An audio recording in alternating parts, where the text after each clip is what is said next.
Balafon.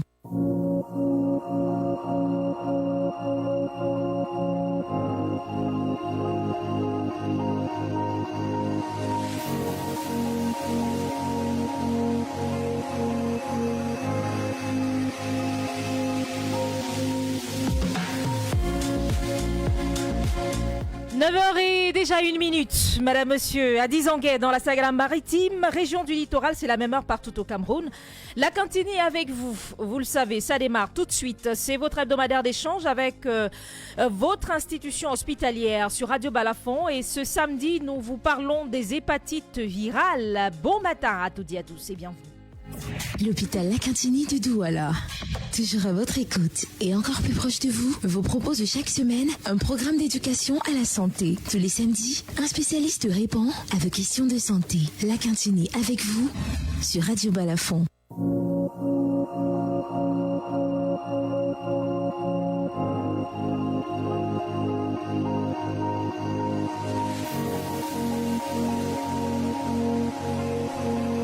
Lutte contre les hépatites virales, les contours de la campagne organisée par l'hôpital La Quintini de Douala. C'est donc là la thématique ce samedi. Le docteur Germaine Talla, gastro-entérologue en service à l'hôpital La Quintini de Douala, nous fait l'honneur d'être notre invité ce matin. Bon matin, docteur Germaine Talla, et bienvenue. Merci, bonjour Gertrude et bonjour aussi à tous les auditeurs. Merci de répondre présent ce matin.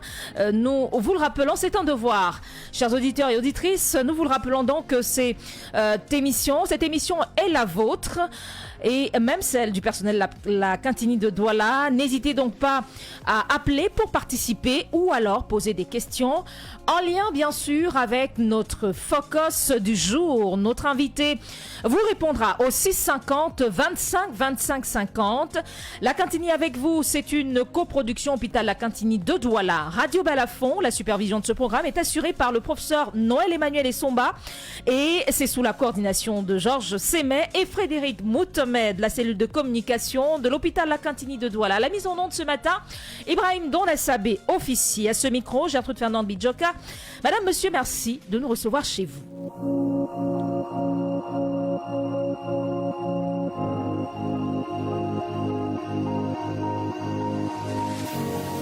L'hôpital La Quintini de Douala, toujours à votre écoute et encore plus proche de vous propose chaque semaine un programme d'éducation à la santé. Tous les samedis, un spécialiste répond à vos questions de santé. La Quintini avec vous sur Radio Balafon. On l'a dit ce samedi, lutte contre les hépatites virales. Les contours de la campagne organisée par l'hôpital La Quintini de Douala, c'est là la thématique. Et pour nous accompagner dans ce couloir, ce samedi, le docteur Germaine Talla, qui est gastro-entérologue, est des nôtres. Docteur Germaine, dites-nous, c'est quoi une hépatite virale ? Merci. Déjà avant, je voudrais remercier la hiérarchie de l'hôpital La Quintini qui nous permet de venir nous exprimer ce jour. Je voudrais également remercier la radio Balafon qui nous reçoit. En ce qui concerne les hépatites virales, c'est un processus inflammatoire du foie qui est causé par des virus. Allons-y, parlons dans le micro pour être... Bon, en fait, je disais que l'hépatite virale est un processus inflammatoire du foie causé par des virus. D'accord. Alors, là, on a compris, mais on aimerait davantage en savoir sur les hépatites. Combien de types en existe-t-il ? Il existe plusieurs types d'hépatites selon les étiologies. Il y a des étiologies infectieuses qui peuvent être virales, parasitaires ou même bactériennes. L'alcool peut être une cause d'hépatite. Les maladies auto-immunes, il y a également les médicaments qui peuvent provoquer une hépatite, des toxiques et parfois également le syndrome métabolique. Mais en ce qui concerne le thème qui nous nuit aujourd'hui, on distingue 5 types d'hépatites virales. 5. Oui, qui sont l'hépatite virale A, B, C, D, E. Alors, hépatite A, hépatite B, hépatite C, hépatite D, hépatite E. Est-ce que toutes ces hépatites se manifestent de la même façon ? Non, pas du tout. Elles ont peut-être une manière générale de se manifester, et puis il y a des particularités. Oui, peut-être selon, au début, on peut parfois avoir les mêmes symptômes, mais dans l'évolution, il y a en général l'hépatite B et C et D qui ont un risque d'évolution vers la chronicité. Mais en ce qui concerne l'hépatite A, en général, ce sont des maladies aiguës qui disparaissent très rapidement. Alors, docteur Germaine Talla, quels sont les modes de transmission des hépatites virales à ce jour? Est-ce qu'on a les mêmes modes de transmission? Déjà, c'est quoi comme mode de transmission? Et est-ce qu'il y a une évolution entre-temps dans les modes de transmission? Les hépatites A et E ont le même mode de transmission à savoir la transmission oro-fécale, c'est-à-dire par l'eau contaminée ou les aliments contaminés. Et en ce qui concerne les hépatites virales B et C et D, il y a le mode de contamination par voie sexuelle. Il y a également un mode de contamination par le sang et tous les matériels souillés par les dérivés du sang. Et également un mode de transmission lors de l'accouchement de la mère à l'enfant. Un mode de transmission de la mère à l'enfant. Dites-nous, docteur, quels sont les derniers chiffres de ces maladies au Cameroun, ces différentes hépatites dans notre pays? Selon la déclaration de presse récente faite par le ministre de la Santé à l'occasion de la journée mondiale, il fait état d'une prévalence de l'hépatite B qui est de 11,2%. L'hépatite C à 1,3% et l'hépatite delta représente 10,5% des patients atteints de l'hépatite B. Parce qu'il faut savoir que l'hépatite delta, on ne l'attrape que lorsqu'on a l'hépatite B. On ne peut pas avoir l'hépatite delta seule. Ok. D'accord, ça part de l'hépatite B. Oui. Alors, combien s'il fallait chiffrer cela, s'il fallait donner ces statistiques de façon mieux chiffrée, on dirait quoi? Combien de Camerounais sont atteints par cette maladie, par l'hépatite virale?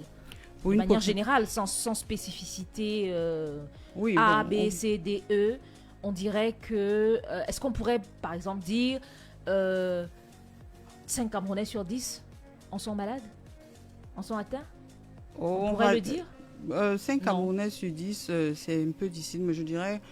S'il faut voir par rapport à la prévalence disons l'hépatite B, on va dire environ 3 millions de patients peuvent être atteints de l'hépatite B au Cameroun. Dans notre pays, par exemple, pour l'hépatite B, 300 000 pour l'hépatite C, par exemple. Oui.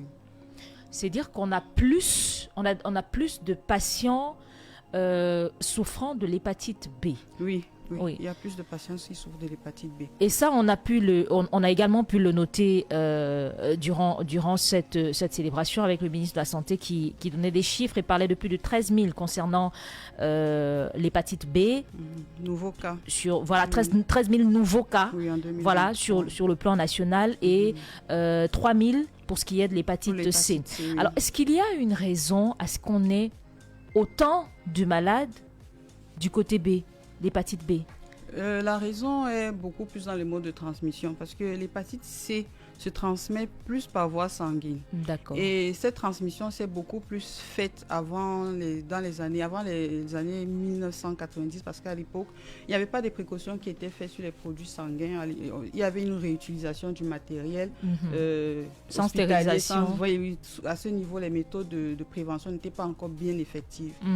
Et pour l'hépatite B, ça s'explique pourquoi. Parce que c'est une maladie qui est vraiment très difficile à traiter. Il est difficile d'en guérir. Donc, en général, on vit avec ça pendant longtemps. Ce qui fait que cette prévalence reste toujours quand même élevée. Malheureusement, il y a beaucoup qui ne savent pas. Il y a toujours de nouvelles contaminations. Et donc, c'est ça qui explique le taux élevé de... Et vous avez parlé de la différence au niveau du mode de transmission. Pour l'hépatite B, la transmission se fait par voie sexuelle en général et par voie sanguine également, et surtout par de la transmission par la mère à l'enfant à l'accouchement. Ce sont les principaux modes de transmission pour l'hépatite B. Pourtant, le C, il est principalement lié au sang, à la contamination par le sang.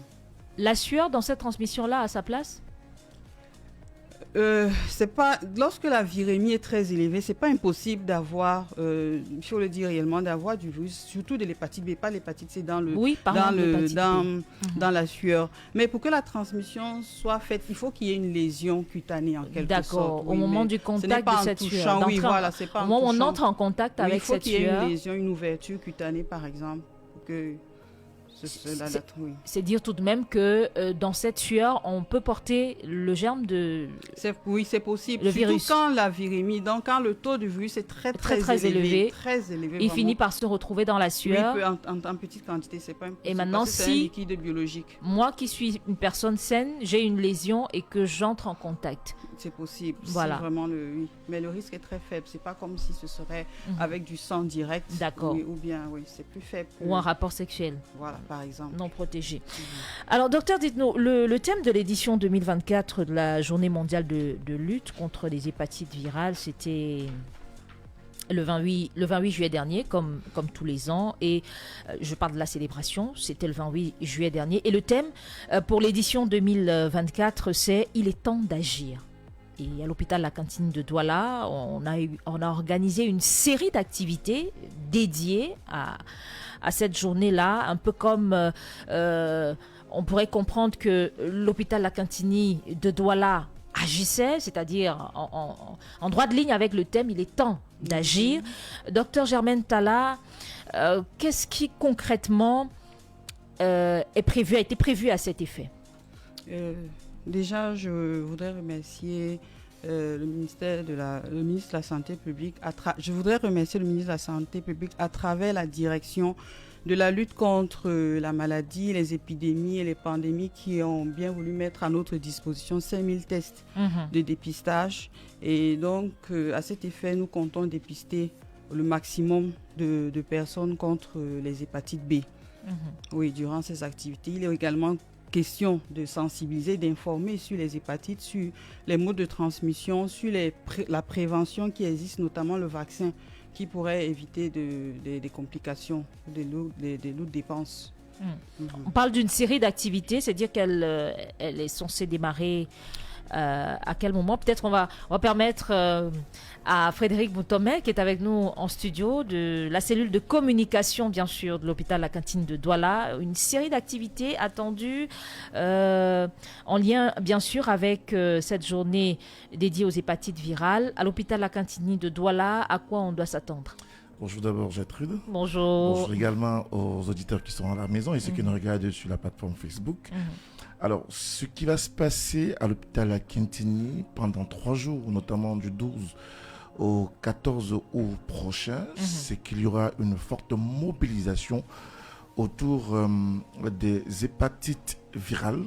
Il est question d'abord, en premier lieu, de tenir des dépistages gratuits du maximum de population. C'est une occasion pour nous d'appeler le maximum de personnes à venir à l'hôpital. Les dépistages sont gratuits. Ça, c'est la première information. Et c'est bon à savoir. Venez à l'hôpital du 12 au 14. Vous aurez droit à des dépistages gratuits. À la suite de cela, il est question également d'apporter l'information utile à tous ceux qui sont venus et par ricochet, même ceux qui ne sont pas venus, l'information utile autour des hépatites virales. Et le docteur Talla le précisait tout à l'heure, on va procéder à du counseling individuel pour donner l'information à la suite du dépistage. Il y aura un counseling qui peut se faire avant et un counseling qui se fera après pour accompagner toutes les personnes qui auront subi le test de dépistage gratuit, et cela leur donnera l'information autour des hépatites B et C, et ce qui permettra ainsi de pouvoir accompagner la vaste campagne qui a été initiée par le ministère de la Santé et qui a son extension à l'hôpital La Cantine à Trapa pendant ces 3 jours, notamment du 12 au 14 août prochain. Alors, j'aime mieux que nous utilisions les jours, parce que dire 12, on a le sentiment que c'est loin. Ça commence lundi, le voilà. 12, c'est-à-dire après-demain. Voilà, lundi, c'est dans moins de 48 heures, moins de 48 heures. Exactement, moins de 48 heures. Voilà. Lundi, le 12, mardi, le 13, et mercredi, le 14. Voilà. Ce sera l'apothéose de cette campagne organisée autour des hépatites virales. C'est toujours dans la suite de la célébration de la journée mondiale de lutte contre les hépatites virales. Voilà, et ça c'est essentiel à savoir. Des dépistages gratuits, peut-être qu'on aimerait aussi savoir, sur place on obtiendra les résultats ou il faudra revenir? Ce sont des tests. Disons des tests rapides. Les résultats seront obtenus sur place. Voilà, docteur Talla, des tests rapides, on sera fixé là sur place. Concernant le dépistage, l'information et la sensibilisation, docteur Talla, quel est précisément le message que vous allez transmettre à tous ceux qui prendront bien sûr la peine de penser à leur santé et de venir vers vous, de venir vers l'hôpital La Cantine de Douala? Le message à passer, c'est que les hépatites sont des maladies très ravageuses. Elles sont très généralement asymptomatiques, donc on peut être porteur du virus mais sans le savoir. Et malheureusement, parfois, ces maladies se manifestent lors des complications. C'est-à-dire lorsqu'on est déjà en train de faire une cirrhose du foie, c'est en ce moment-là qu'on peut développer des symptômes, ou bien malheureusement lorsqu'il s'agit déjà, on est déjà au stade de cancer. Donc il est très important de se faire dépister très tôt, et pour ceux qui sont négatifs de se faire vacciner, et pour ceux qui sont positifs de se faire suivre afin d'éviter l'évolution vers ces complications-là. Est-ce que c'est juste un problème d'absence de dépistage qui cause cette situation? Parce que vous dites très souvent, lorsque le patient est arrivé à l'hôpital, c'est qu'on est arrivé au stade de la cirrhose du foie, on est arrivé au stade du cancer. L'arrivée à ces stades-là, est-ce que c'est juste le fait de n'avoir pas fait un dépistage? Est-ce que ce n'est pas aussi un peu de la négligence de la part du patient qui... on va dire ne prend pas la peine de se rendre à l'hôpital pour savoir exactement de quoi il souffre, mais fait de l'automédication? Pourquoi aujourd'hui encore en 2024, on reçoit, ou alors vous recevez des patients qui sont déjà à ce stade de la maladie? Déjà, c'est souvent lié au manque d'informations. D'accord. Parfois, beaucoup ne savent pas encore que cette maladie existe. Mais non, effectivement, ça peut être au retard de consultation, mais là c'est lorsqu'on manifeste déjà les symptômes. Mais la maladie, elle est déjà là depuis longtemps. Donc, si le patient était informé qu'il y avait cette maladie et allait faire son dépistage, on aurait évité effectivement d'arriver à ce stade de complications. Effectivement, lorsque les symptômes déjà arrivent, notamment surtout les yeux jaunes, dans nos cultures, il y a des médicaments traditionnels qui existent. Beaucoup ont d'abord tendance à aller soigner ces yeux jaunes sans chercher à savoir pourquoi est-ce que les yeux jaunes. Parfois déjà, on imagine directement j'ai les yeux jaunes, voilà. Oui, pourtant c'est déjà peut-être parce que la maladie du foie est déjà très avancée. Et malheureusement, il nous arrive souvent quand c'est déjà très tard. On ne peut plus faire grand-chose. C'est l'occasion de dire que lorsqu'on constate qu'on a des yeux jaunes, ne courons pas directement vers notre automédication ou notre médecine traditionnelle. Rendons-nous dans un hôpital. Et je profite pour le dire, rendez-vous à l'hôpital La Cantine de Douala. Vous trouverez des spécialistes aguerris qui vous diront à la suite d'un test, à la suite d'une consultation et ensuite à la suite d'un test, si effectivement vous souffrez d'hépatite virale ou pas. Si ce n'est pas le cas, on vous dira ok. De quoi vous souffrez véritablement. Voilà, exactement. Voilà. 650 25 25 50.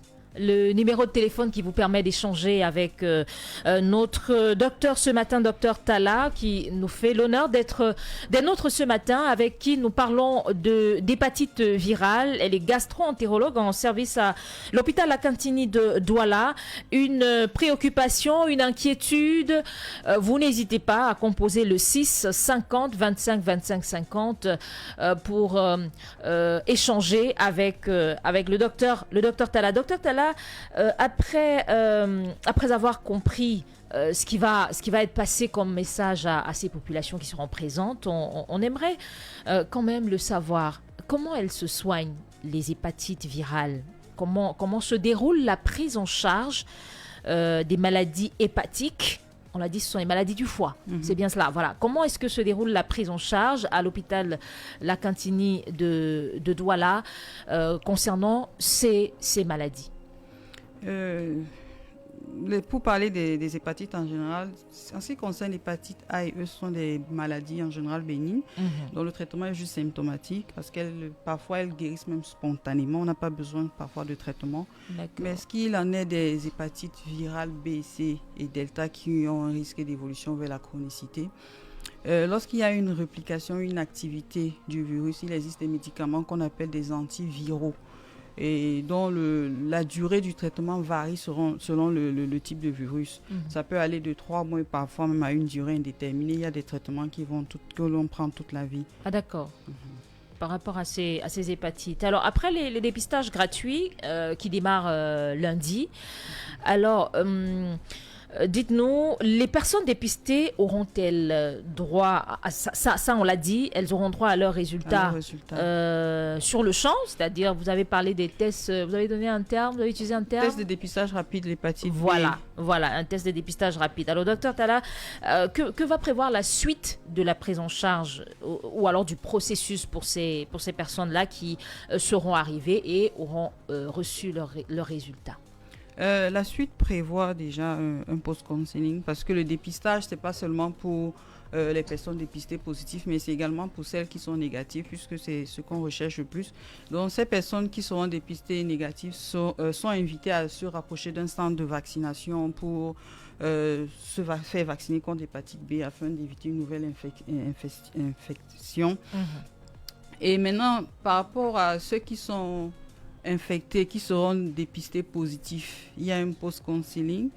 Vous savez que c'est très difficile pour quelqu'un qui est bien portant, qui arrive là, qui vient d'apprendre qu'il est porteur de... C'est souvent des moments très difficiles à passer avec les patients. Donc il est question déjà de leur faire comprendre que le bienfait d'abord déjà de s'être fait dépister, de savoir qu'on a la maladie. Et maintenant, leur faire comprendre qu'il y aura des bilans supplémentaires, un suivi qui sera fait pour voir si ils pourront être mettre sous traitement, ceci afin d'éviter la suite des complications. 650 25 25 50 au téléphone, bonjour. Bonjour. Comment je vous appelle, monsieur?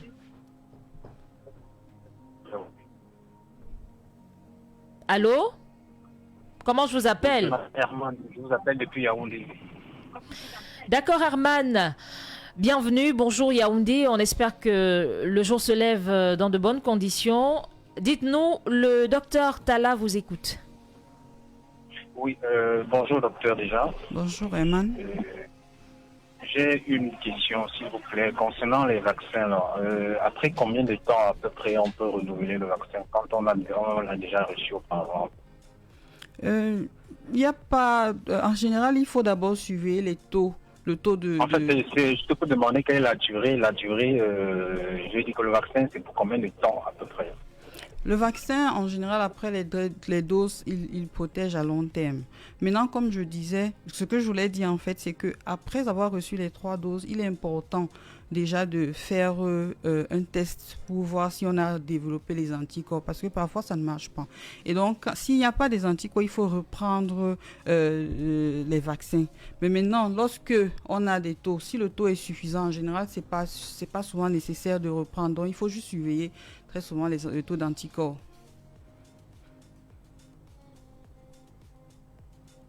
Ce sera tout, monsieur Herman, qui nous appelait depuis la capitale. D'accord, merci infiniment. Merci de votre contribution et surtout, bon samedi chez vous. Voilà donc qui permet de rassurer, docteur. La prise du vaccin n'est pas forcément renouvelable. C'est en fonction... Vous avez dit des taux.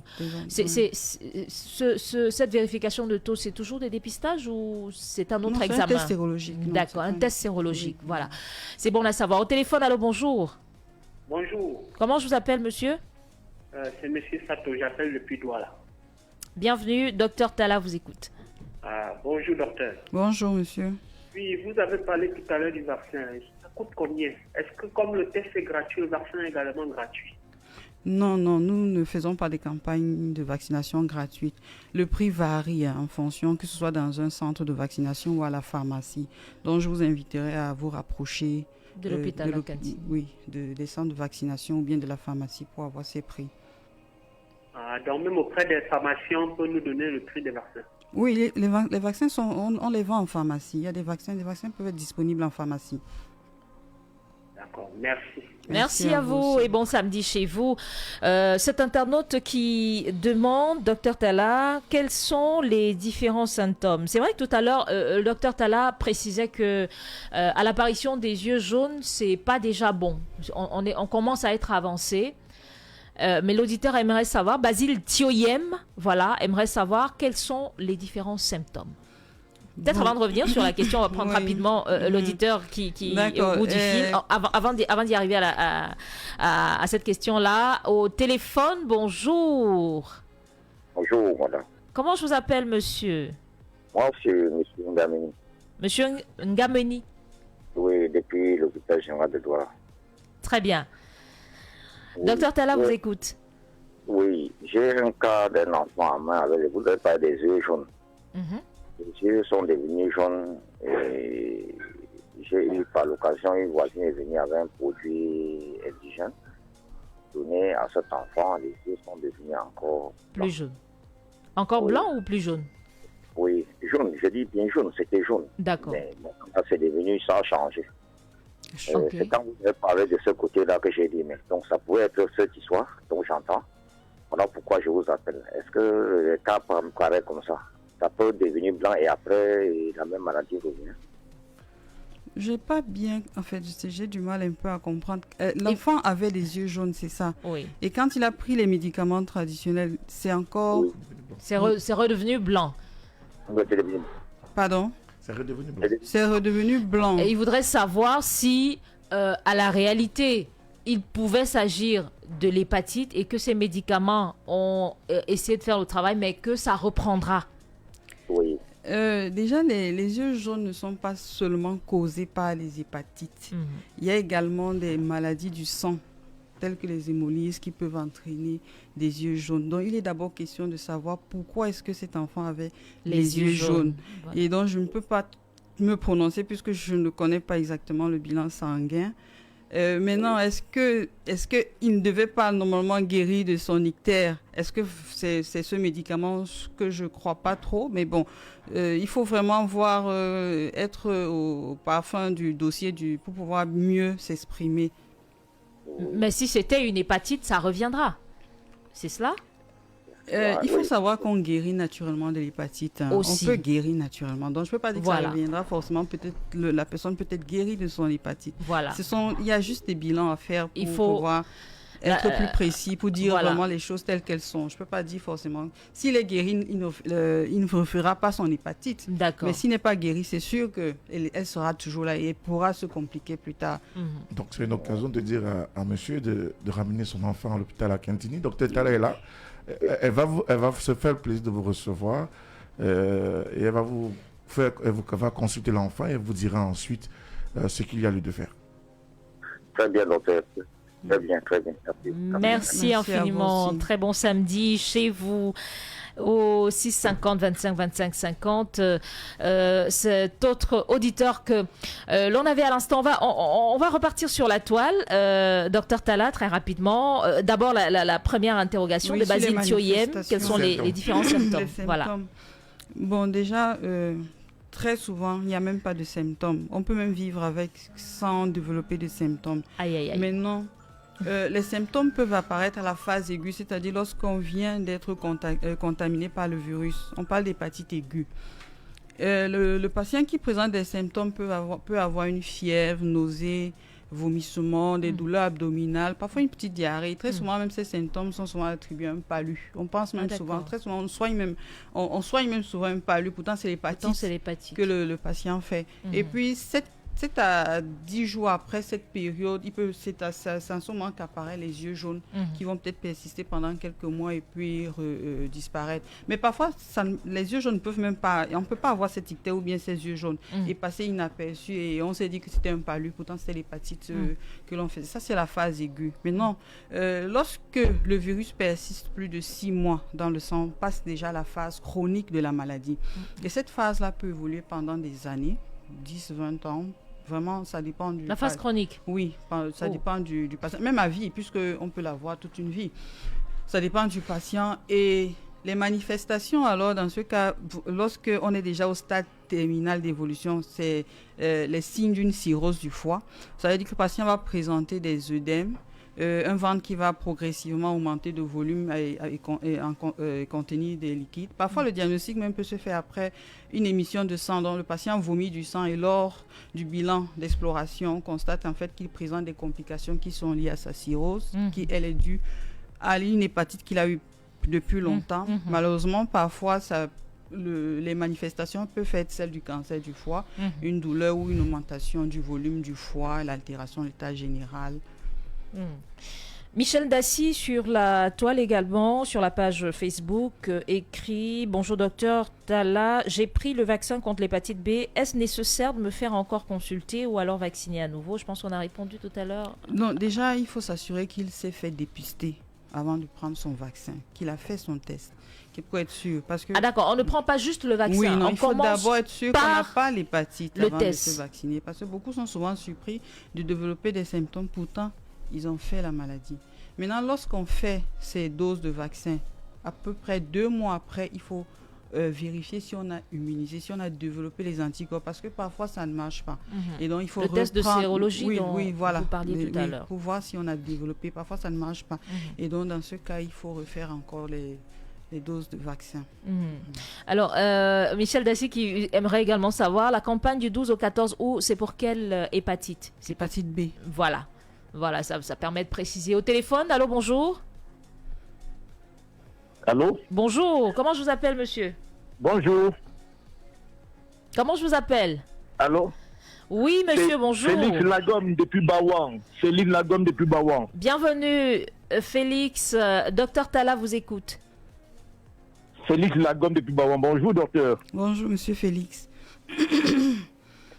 Oui, je voudrais savoir, docteur, quels sont les signes cliniques de l'hépatite? Avant qu'on en arrive à faire des tests à l'hôpital, quels sont les signes qui devaient nous alerter pour qu'on aille à l'hôpital pour ces signes-là? Merci, monsieur Félix. Bon, j'ai essayé de monsieur Félix Lagom. Oui, monsieur Félix Lagom, oui, merci beaucoup. J'ai essayé. En fait, il ne faut pas attendre d'avoir les signes cliniques avant d'aller à l'hôpital. Il faut se faire dépister systématiquement. Mais non, dès l'instant... Oui, vous voulez dire quelque chose? Oui, docteur, je voudrais savoir, docteur, nous qui sommes au village, on est dans un village Bawan, on a un petit centre de santé sans laboratoire. Qu'est-ce qu'on fait? Est-ce qu'on va systématiquement se déporter vers Douala pour faire cela ou on doit attendre des signes cliniques? Non, il y a un centre de référence à l'ouest, à Bafoussam, qui vient d'être inauguré. Il y a l'hôpital régional où il y a des spécialistes gastro-entérologues qui sont prêts à vous recevoir. D'accord, docteur. Merci, docteur. Agréable week-end. Agréable week-end à vous. Merci d'être passé par ici. Bon samedi du côté de Bawan. Un coucou notamment aux populations de Bawan dans la région de l'Ouest. Pas mal de questions sur la page Facebook. Docteur Talla se fera un plaisir de répondre à tous les internautes. Ils n'ont pas à s'en faire. Malheureusement, on est tenu par le temps. On va devoir sortir de cet autre numéro de la Cantini avec vous. Et donc, chers auditeurs, internautes, n'hésitez pas. Le docteur Talla vous répondra sur la page Facebook où vous suivez en ce moment l'émission. Point final, docteur Talla, merci infiniment. Merci, Gertrude. On espère qu'on vous comptera à nouveau dans nos murs dans pas longtemps pour un autre échange. Frédéric Moutomet qui nous accompagnait également, merci. Si tu me permets de prendre 3 secondes. Très rapidement. rapidement. Oui, juste pour rappeler que du 12, 13, 14, on vous attend à la Quintini. Voilà. Et précisément à la salle de... ancienne salle de conférence du service de néphrologie. De néphrologie pour pouvoir vivre cette belle campagne organisée contre les hépatites virales. Voilà. Merci infiniment à vous, chers auditeurs et auditrices, d'avoir été des nôtres. Merci de rester sur cette antenne. Les programmes sur Radio Balafon se poursuivent. Agréable écoute et surtout, agréable week-end. L'hôpital La Quintini de Douala, toujours à votre écoute et encore plus proche de vous, vous propose chaque semaine un programme d'éducation à la santé. Tous les samedis, un spécialiste répond à vos questions de santé. La Quintini avec vous sur Radio Balafon. Chers auditeurs de Radio Balafon, un grand changement arrive. Le 15 septembre 2024, Radio Balafon change de fréquence pour mieux vous servir. Radio Balafon. À Douala, retrouvez-nous sur 99.3 FM, à Yaoundé sur 99.4 FM et à Bafoussam, branchez-vous sur 99.5 FM. Notez bien la date, le 15 septembre 2024, Radio Balafon, la radio des générations, avec une qualité de son encore meilleure. Balafon. Restez à l'écoute et préparez-vous pour ce grand changement. Radio Balafon, la radio des générations sur de nouvelles fréquences dès le 15 septembre 2024. 15 septembre 2024. Balafon. Les plus grands noms de la musique camerounaise.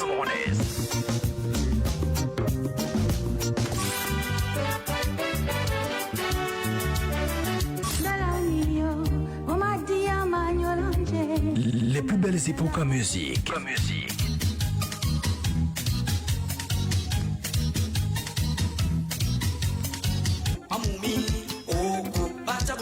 Toutes les plus belles chansons et rythmes sont sur Radio Balafon.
Malaya Mamunja Komba.